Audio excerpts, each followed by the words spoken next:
अस्सलाम वालेकुम दोस्तों, क्रिकेट की ताज़ा तरीन अपडेट हासिल करने के लिए मेरे चैनल को सब्सक्राइब कर लें। पाकिस्तान से टेस्ट सीरीज में कैंगरोज ने अहम हदफ का तयन कर लिया, जबकि बाबर आजम को बड़ी इनिंग्स खेलने से रोकने की मंसूबाबंदी शुरू कर दी।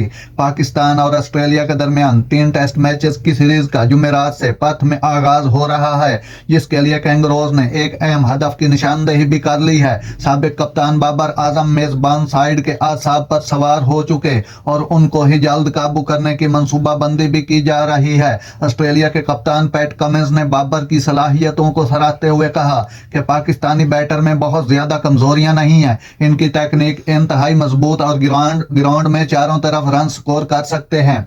वो बड़ी इनिंग्स खेलने की सलाहियत रखते हैं और इस वक्त दुनिया के बेहतरीन बैटर में से एक है, इसलिए उनको जल्द आउट करना काफी इत्मीनान बख्श होगा।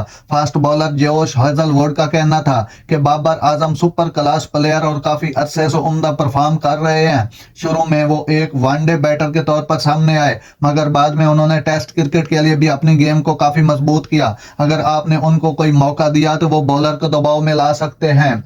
एक और फास्ट बॉलर मिचेल स्टार्क का कहना था कि बाबर बेहतरीन बैटिंग टेम्परामेंट के हामिल हैं, उनके पास तमाम शॉट्स मौजूद हैं, वो बड़ी इनिंग्स खेल सकते हैं और बहुत ज्यादा जारहाना अंदाज भी इख्तियार कर सकते हैं। बाबर के पास आपसे मैच को दूर ले जाने की सलाहियत मौजूद है, वो इंतहाई बेहतरीन बैटर और हम उम्मीद करते हैं कि इस टूर के दौरान हम उन्हें खामोश रख पाएंगे। स्टार स्पिनर नेथन लाइन कहते हैं कि बाबर आजम इंतहाई बासलाहियत हैं, आप हमेशा ही दुनिया के बेहतरीन टैलेंट का मुकाबला करना चाहते और बाबर उनमें से एक हैं। नाजरीन, ऐसी बर वक्त खबरें हासिल करने के लिए मेरे चैनल को सब्सक्राइब कर लें। अल्लाह हाफिज।